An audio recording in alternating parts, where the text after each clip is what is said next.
कहानी है एक प्रिंसेस की जो इंसानों को बचाने के लिए वर्ल्ड वॉर 1 को खत्म करती है और अपनी फैमिली और अपने किंगडम को हमेशा के लिए छोड़ देती है। और इस प्रिंसेस का नाम था डियाना। डियाना इस वक्त पेरिस में रहती है और इसके पास आता है एक आदमी और वो इसको आकर एक ब्रीफ केस देता है और ये ब्रीफ केस ब्रूस ने भेजा था जो बैटमैन बनकर लोगों की हिफाजत किया करता था। अब जब डियाना उस ब्रीफ केस को खोलती है तो उसके अंदर एक पिक्चर थी और उसमें उसके साथ 4 लोग और थे और इस ब्रीफ केस में एक नोट भी था जिसमें ये लिखा था, I found the original, maybe one day you will tell me your story. यानी कि मुझे असली तस्वीर मिल गई है और हो सकता है तुम मुझे एक दिन अपनी कहानी सुनाओ। जब डियाना इस नोट को पढ़ती है तो वो अपनी पास्ट लाइफ में चली जाती है, यानी कि यहाँ से स्टोरी फ्लैशबैक में चली जाती है। ये वो वक्त होता है जब डियाना बहुत छोटी बच्ची थी और वो अपनी मदर के साथ एक आइलैंड पर रहा करती थी। उसकी मदर यहाँ की क्वीन थी। इस आइलैंड का नाम था थेमिसेरिया। ये एक हिडन आइलैंड था। इस आइलैंड को कोई भी आम इंसान नहीं देख सकता था,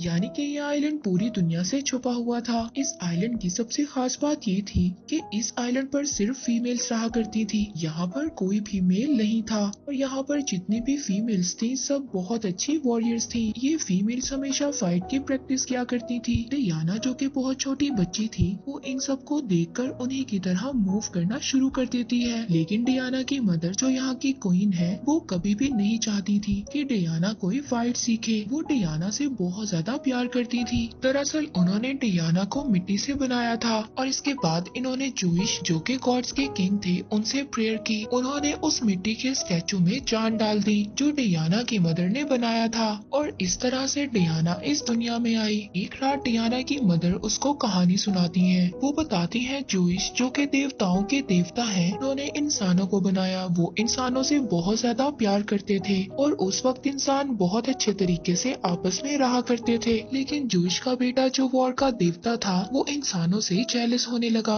उसने इंसानों के दरमियान जेलसी पैदा कर दी जिसके बाद सब इंसान आपस में लड़ने लगे। फिर जूइश ने इंसानों के दिलों में प्यार पैदा करने के लिए हम लोगों को बनाया और ऐसा हुआ भी। लेकिन कुछ टाइम बाद अर्थ पर जैसा हाल पहले था फिर वैसा हो गया। उस वक्त हम लोग अमेज़न में रहा करते थे। क्योंकि मैं अमेज़न की रानी थी उस वक्त हमने जूइश के बेटे के खिलाफ वॉर की। जूइश ने हमारी मदद के लिए कुछ देवताओं को भेजा लेकिन एरिस उनके बेटे ने सभी देवताओं को मार दिया। जब जूइश अकेले बचे तो उन्होंने अपनी पूरी पावर से एरिस का मुकाबला किया जिसकी वजह से एरिस को ये वॉर छोड़कर जाना पड़ा। लेकिन जूइश इस बात को जानते थे कि उनका बेटा एरिस दोबारा वापिस आएगा और पूरी इंसानियत को दोबारा से आकर खत्म कर देगा। इस वजह से जूइश ने हमें एक तलवार दी। उस तलवार से हम किसी भी देवता को मार सकते हैं। और फिर जूइश ने अपनी आखिरी सांसों से इस आइलैंड को बनाया। उन्होंने ऐसा इसलिए किया ताकि एरिस हमें कभी भी ना ढूंढ पाए और इसी तरह हम पूरी दुनिया से छुपे हुए हैं। क्योंकि जूइश एरिस का मुकाबला करने के बाद बहुत ज्यादा कमजोर हो गए थे और उन्होंने अपनी बॉडी को छोड़ने से पहले इस आइलैंड को बनाया। ये वही आइलैंड था जहाँ पर डियाना अपनी मदर के साथ रहा करती थी ताकि उन्हें एरिस कभी भी ना ढूंढ पाए। डियाना अपनी मदर से कहती है कि मैं उस तलवार को देखना चाहती हूँ जो जूइश ने आपको दी थी। डियाना अपनी मदर से पूछती है कि इस तलवार को कौन इस्तेमाल करेगा। डियाना की मदर उसको बताती है कि इस तलवार को सिर्फ वही इंसान उठा सकता है जो सबसे ज्यादा पावरफुल होगा। उसकी मदर कहती है तुम्हें इस बारे में सोचने की जरूरत नहीं है कि तुम्हें फाइट नहीं सिखाई जाएगी। लेकिन क्वीन को ये बात नहीं पता थी कि डियाना उनकी बहन से ही सब कुछ सीख रही है। सही वक्त गुजरता रहता है। डियाना अब बड़ी हो गई थी। एक दिन डियाना की मदर उसको ट्रेनिंग करते हुए देख लेती है। डियाना की मदर उसको वापस भेज देती है और अपनी बहन से कहती है कि तुम डियाना को फाइट क्यों सिखा रही हो। उनकी बहन उससे कहती है कि हम सब जानते हैं कि एक दिन एरिस वापस आएगा और अगर डियाना फाइट नहीं सीखेगी तो ये उसके लिए बहुत ही बड़ा खतरा है। क्वीन अपनी बहन से कहती है कि डियाना जितनी ज्यादा पावरफुल होगी एरिस उसको उतनी ही जल्दी ढूंढ लेगा। क्वीन की बहन उनसे कहती है कि आप चाहो या ना चाहो डियाना को एक दिन एरिस का सामना करना पड़ेगा। फिर डियाना की मदर अपनी बहन से कहती है कि तुम डियाना को एक अच्छी फाइट सिखाओ और होता ऐसे ही है। जैसे जैसे वक्त गुजरता रहता है डियाना एक बहुत ही अच्छी वॉरियर बन जाती है। लेकिन उसके अंदर और भी ज्यादा पावर्स थी जिसके बारे में डियाना को नहीं पता था और ना ही किसी ने उसको उन पावर्स के बारे में बताया था। फिर एक दिन डियाना समंदर के किनारे पर खड़ी थी। वहाँ पर वो देखती है कि एक प्लेन क्रैश होकर समंदर में गिर जाता है और वो समंदर में गिरकर डूबने लगता है। उस प्लेन के अंदर एक आदमी था और वो डूब रहा था, लेकिन डियाना उस आदमी को बचाकर आइलैंड पर ले आती है। डियाना उस आदमी को देखकर हैरान होती है, क्योंकि उसने अपनी लाइफ में कभी भी कोई आदमी नहीं देखा था। इस आदमी का नाम स्टीव था। तभी दिखाया जाता है समंदर में कुछ बोट्स और एक जहाज आता है और ये सब के सब स्टीव का पीछा कर रहे थे। ये सभी जर्मन्स थे। इनको आगे कुछ भी नजर नहीं आ रहा था। तभी एक ऑफिसर को उस प्लेन का कुछ टुकड़ा नजर आता है, जो वो उसे पकड़ने की कोशिश करता है तो उसको आगे होकर वो हिडन आइलैंड नजर आ जाता है, जो आज तक पूरी दुनिया की नजरों से छुपा हुआ था। इसके बाद उस जर्मन ऑफिसर को स्टीव भी नजर आ जाता है। अब ये सब की सब स्टीव को पकड़ने के लिए उसकी तरफ बढ़ना शुरू कर देते हैं। स्टीव डियाना को बताता है कि ये सब लोग बुरे लोग हैं। तभी वहाँ पर इस आइलैंड की सभी लेडी वॉरियर्स भी आ जाती हैं। हालांकि जर्मन ऑफिसर्स के पास गन्स थी, लेकिन यहाँ की लेडी वॉरियर्स के पास एरो और कुछ तलवारें थी और वो इन लोगों का डटकर मुकाबला करती हैं कि वो जर्मन ऑफिसर्स इनके आगे ज्यादा देर टिक नहीं पाते। पर तभी एक जर्मन ऑफिसर डियाना को मारने वाला था। तभी डियाना के आगे उसकी मदर की बहन आ जाती है, जिसने डियाना को सारी फाइट सिखाई थी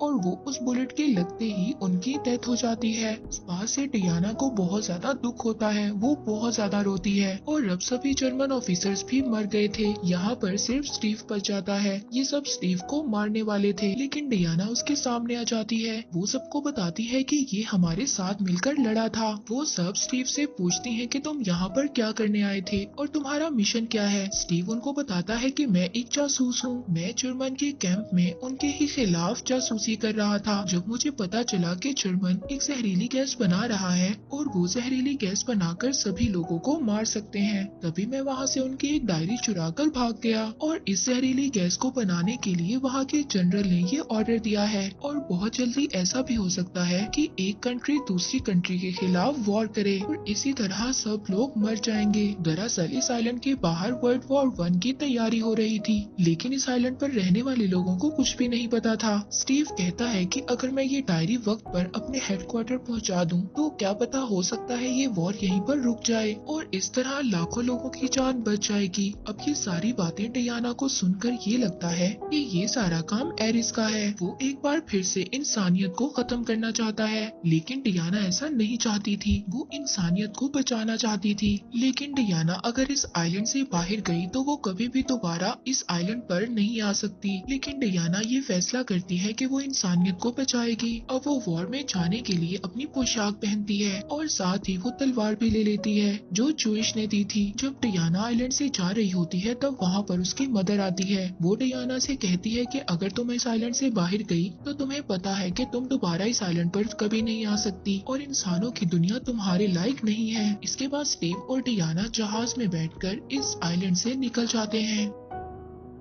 अब स्टीव उस डायरी को लेकर अपने सीनियर ऑफिसर्स के पास जाता है, जो वो जर्मन कैंप से चुरा कर लाया था। जब वो सीनियर ऑफिसर्स उस डायरी को देखते हैं तो वो डायरी पुरानी लैंग्वेजेस में लिखी हुई थी। यहाँ पर किसी को भी समझ नहीं आता कि ये कौन सी लैंग्वेज में है, लेकिन डियाना इनको बताती है कि ये तो पुरानी लैंग्वेजेस में लिखी गई है। दरअसल डियाना हजारों किस्म की लैंग्वेजेस को जानती थी और बोल भी सकती थी। वो अब डायरी को पढ़ती है और इनको बताती है कि जर्मनी एक जहरीली गैस बना रहा है और वो इस गैस को फ्रंट पर छोड़ेंगे। अब यहाँ पर जो सीनियर ऑफिसर्स थे वो जर्मनी के साथ समझौते की बात कर रहे थे, मगर स्टीव उनको कहता है कि आप मुझे एक मौका दें, मैं उस हेडक्वार्टर को ही खत्म कर दूंगा जहाँ पर ये लोग जहरीली गैस बना रहे हैं। लेकिन इस बात को सीनियर्स नहीं मानते। अब डियाना को गुस्सा आ जाता है, क्योंकि वो जानती थी कि अगर जर्मनी ने वो जहरीली गैस को छोड़ दिया तो हजारों लाखों लोगों की जान जा सकती है। उसकी नजरों में हर एक इंसान की जान की कीमत है। स्टीव अब डियाना को वहाँ से ले जाता है। वो उसको कहता है कि हम बातचीत करने की कोशिश कर रहे हैं। डियाना उसको कहती है कि वो एरिस है, वो किसी की बात को नहीं सुनेगा। दरअसल डियाना ने ये बात मान ली थी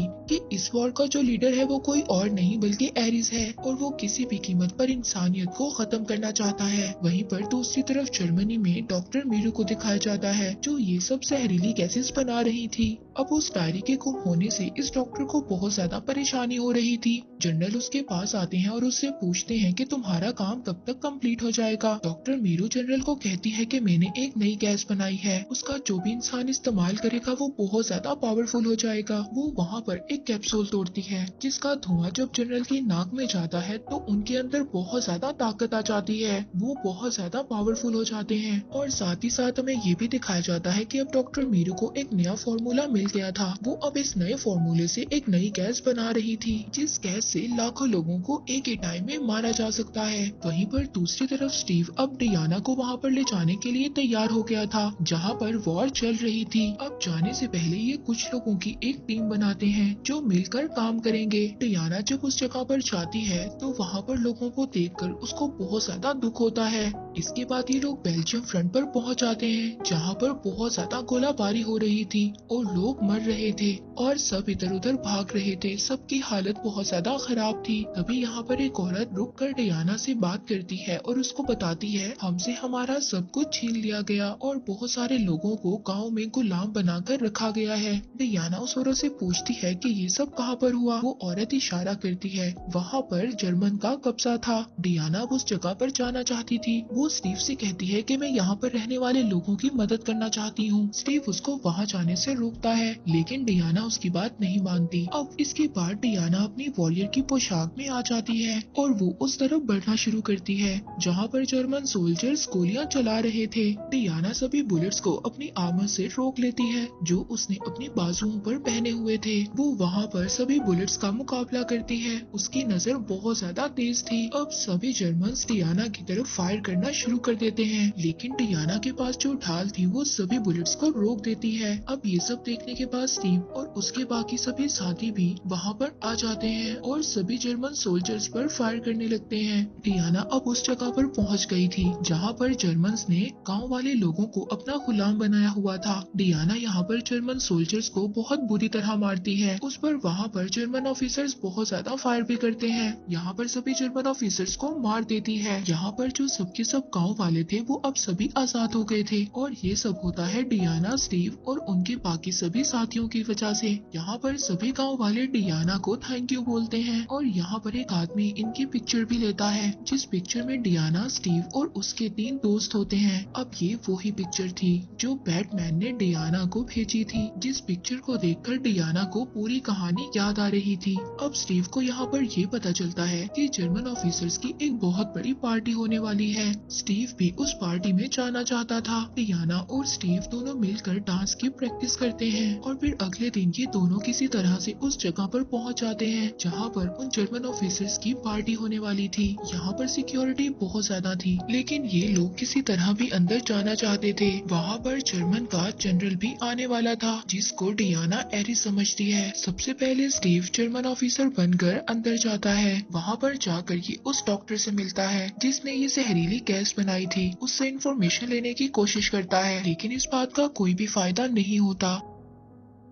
तभी वो देखता है कि इस पार्टी में डियाना भी आ गई थी और उसने अपने कपड़ों में उसी तलवार को छुपाया हुआ था जो किसी भी देवता को मार सकती थी। जब डियाना अपनी तलवार निकालकर उस जनरल को मारने वाली थी तभी स्टीव उसको रोक लेता है। डियाना उसको कहती है कि मैं एरिस को मार दूंगी जिसके मर जाने से सब कुछ ठीक हो जाएगा। स्टीव डियाना से कहता है कि अगर वो एरिस ना हुआ तो तुम क्या करोगी। इसके बाद हमें दिखाया जाता है कि वो लोग इस जहरीली गैस को एक गाँव में छोड़ देते हैं। डियाना अब उस गाँव में जाती है। जब वो वहाँ पर जाकर देखती है तो वहाँ पर हजारों लोग इस गैस की वजह से मर गए थे जिस बात से डियाना को बहुत ज्यादा दुख होता है। तभी वहाँ पर स्टीव आ जाता है। वो स्टीव को बोलती है कि मैं एरिस को मारने वाली थी लेकिन इस बात से तुमने मुझे रोका और अब मैं सब कुछ समझ चुकी हूँ। वो कहती है एरिस ने सिर्फ जर्मन्स का दिमाग खराब नहीं किया बल्कि तुम्हारा भी दिमाग खराब कर दिया है। वो कहती है अब मैं वहाँ पर जाऊंगी और जनरल को खत्म कर दूंगी। तभी स्टीव उसको दिखाता है कि कहीं दूर से धुआं उड़ रहा था। डियाना अपने घोड़े पर बैठकर अब उस जगह के लिए निकल जाती है। वहाँ पर पहुंचकर वो सभी जर्मन सोल्जर्स को मार देती है। इसके बाद वो उस कैबिन तक पहुंच जाती है जहाँ पर जनरल थे। वो जनरल डियाना को शूट करने की कोशिश करते हैं लेकिन तभी डियाना अपने कवच से उस बुलेट को रोक लेती है।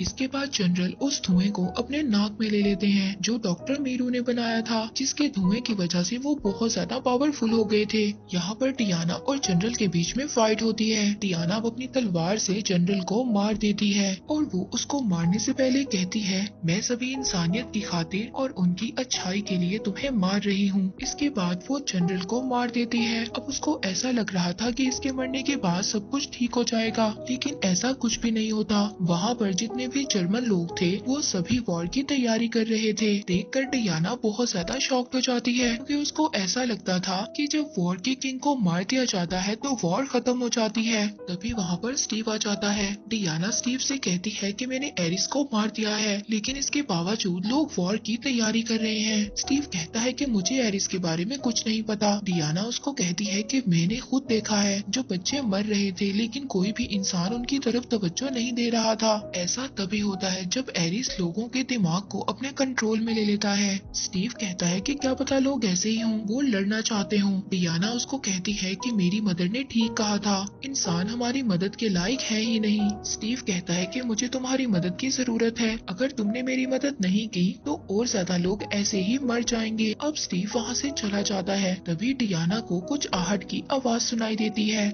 जब वो पीछे मुड़कर देखती है तो वहाँ पर स्टीव के सीनियर ऑफिसर थे, जो कि यूके के ऑफिसर थे, ना कि जर्मन ऑफिसर, लेकिन वो जर्मन के कैंप में होते हैं। वो डियाना से कहते हैं कि तुम्हारी मदर ने ठीक कहा था, इंसान हमारी मदद के लायक नहीं है, हमें इंसानों को खत्म कर देना चाहिए, ये लालची लोग हैं। डियाना अब ये बात समझ आती है कि यही एरिस है। डियाना कहती है कि ओह तुम हो। डियाना अब अपनी तलवार को उसकी तरफ लेकर बढ़ती है, जो तलवार डियाना अपने साथ लाई थी। डियाना उस तलवार से एरिस पर अटैक करती है, लेकिन वो तलवार एरिस के हाथ पर लगती है तो वो तलवार ही खत्म हो जाती है। डियाना ये देखकर पूरी तरह शॉक्ड हो जाती है, क्योंकि डियाना को ये लगता था कि वो इस तलवार से एरिस को मार सकती है। एरिस उसको कहता है कि इंसानों ने हमारे अर्थ को हमसे छीना है और वो पूरी तरह से उसको बिगाड़ रहे हैं। जब मेरे फादर ने मुझ पर अटैक किया तो उनकी अटैक की वजह से मैं बहुत ज्यादा कमजोर हो गया था और मैंने हजारों साल इंतजार किया, और आज जो सभी इंसान जहरीली गैसेस को बना रहे हैं उनके फॉर्मूलाज मैंने ही इंसानों के दिमाग में डाले थे। मैंने पहले भी कोशिश की थी, लेकिन मैं कामयाब नहीं हो पाया, लेकिन अब मुझे सक्सेसफुल होने से कोई भी नहीं रोक सकता। अब वो डियाना को विजन्स में ले जाता है। वहाँ पर जाकर वो डियाना को दिखाता है कि देखो इंसान किस तरह से हमारे अर्थ को डिस्ट्रॉय कर रहे हैं। वो कहता है कि तुम मेरे साथ मिल जाओ, हम दोनों मिलकर अर्थ पर रहने वाले लोगों को डिस्ट्रॉय कर देंगे, इसके बाद ये अर्थ हमारा होगा। वो डियाना को ये भी बताता है कि जिस तलवार से तुमने मेरे ऊपर अटैक किया था वो देवताओं को मारने वाली तलवार नहीं थी, बल्कि वो हथियार तो तुम खुद हो, जो जूइश ने अपने हाथों से बनाया था। दरअसल जूइश ने डायना को इसलिए बनाया था ताकि वो इंसानों को बचा सके और एरिस का मुकाबला कर सके, लेकिन डियाना उसको मना कर देती है। वो कहती है कि मैं तुम्हारी सोच का कभी भी हिस्सा नहीं बन सकती। अब यहाँ पर डियाना और एरिस के दरमियान फाइट स्टार्ट हो जाती है। दूसरी तरफ स्टीव और उसके साथियों को ये बात पता चलती है कि जर्मन के लोग बहुत सारी जहरीली गैसेस को लंदन में गिराने वाले हैं, जिससे वो पूरा सिटी डिस्ट्रॉय हो जाएगा, और उन्होंने इन बॉम्ब्स को एक प्लेन में लोड कर दिया था। स्टीव चाहता था कि इस प्लेन को हवा में ही डिस्ट्रॉय कर दिया जाए ताकि ये जहरीली गैसें कभी भी अर्थ तक ना पहुंच सकें। दूसरी तरफ डियाना और एरिस को दिखाया जाता है कि उन दोनों के दरमियान में बहुत ही जबरदस्त फाइट हो रही थी। तभी वहाँ पर एक बहुत बड़ा ब्लास्ट होता है। डियाना साइड पर जाकर गिरती है। वहाँ पर स्टीव आ जाता है। वो डियाना से कहता है कि मुझे जाना होगा। डियाना उसको कहती है कि तुम फिक्र नहीं करो, मैं सब कुछ संभाल लूंगी। स्टीव कहता है कि मुझे लोगों को बचाने दो, मैं तुमसे बहुत ज्यादा प्यार करता हूँ। इसके बाद स्टीव उस प्लेन पर चढ़ जाता है जिस प्लेन के अंदर गैसेस वाले बॉम्ब थे। वहीं दूसरी तरफ एरिस ये चाहता था कि डियाना उसके साथ मिल जाए, लेकिन डियाना ऐसा नहीं चाहती थी। एरिस डियाना पर अटैक कर देता है। एरिस डियाना को जमीन पर गिरा देता है। तभी डियाना आसमान की तरफ देखती है। वो प्लेन को देखती है, उसमें स्टीव था। स्टीव उस प्लेन के साथ खुद को ब्लास्ट कर देता है, जिससे उस प्लेन में स्टीव भी मर जाता है। डियाना इस चीज को बर्दाश्त नहीं कर पाती। वो बहुत जोर से चीखती है। डियाना एरिस की पावर से छूट गई थी। वहीं दूसरी तरफ स्टीव के जो दूसरे साथी थे वो उस हेडक्वार्टर को ब्लास्ट कर देते हैं, जिनमें उन जहरीली गैसेस को बनाया जाता था, और वो डॉक्टर वहाँ से बाहर निकल जाती है। वो डियाना के सामने आ जाती है। एरिस कहता है मार दो इसे, यही इंसान का असल चेहरा है, ये लोग आपस में एक दूसरे को मारना चाहते हैं। डियाना उसको मारने के लिए एक टैंक उठा लेती है। तभी उसकी आंखों के सामने स्टीव का चेहरा आ जाता है। जिसने चाहते हुए कहा था कि हमेशा प्यार के रास्ते पर चलना। इसीलिए डियाना अब डॉक्टर को छोड़ देती है और दोबारा से एरिस पर अटैक कर देती है। अब फाइट में एरिस अपनी पावर्स का इस्तेमाल करता है। अब वो बिजली से डियाना पर अटैक करता है, लेकिन डियाना उस बिजली को अपने हाथों में एब्सॉर्ब कर लेती है। एरिस एक बार फिर ऐसे ही अटैक करता है। डियाना बहुत सारी बिजली को अपनी पूरी बॉडी के अंदर एब्सॉर्ब कर लेती है और हवा में उड़कर वो सारी की सारी बिजली एरिस पर छोड़ देती है और इस तरह एरिस का एंड हो जाता है। और वहाँ पर जो सभी सोल्जर्स थे वो वॉर को खत्म कर देते हैं और एक दूसरे के गले मिलते हैं और इस तरह इस वॉर का एंड हो जाता है। और इस वॉर में जितने भी सोल्जर्स थे वो दोबारा अपने घर आ जाते हैं, अपनी फैमिली से मिलते हैं। चारों तरफ खुशियाँ होती हैं। कहानी दोबारा प्रेजेंट में आती है, जहाँ पर ये वंडर वुमन ये सब कुछ सोच रही थी। वो कहती है कि मैंने हमेशा इंसानों को बचाने की कोशिश की। इस कोशिश में मैंने दो चीजें देखी, एक अंधेरा और दूसरा उजाला, जो हर एक इंसान के अंदर होता है। और ये हमें खुद डिसाइड करना होता है कि हम अंधेरे की तरफ जाएं या फिर उजाले की तरफ। और मैं जानती हूँ कि दुनिया को सिर्फ लव यानी कि प्यार से बचाया जा सकता है। इसके बाद वो बैट्समैन को मेल करती है, क्योंकि उसने उसको वो पिक्चर दी थी जिसमें उसकी बहुत सारी यादें थी। और फिर हमें लास्ट में दिखाया जाता है कि वो अपने वंडर वुमन के ड्रेस में दोबारा से दुनिया को बचाने के लिए तैयार है। और इसी के साथ ये मूवी यहीं पर एंड हो जाती है।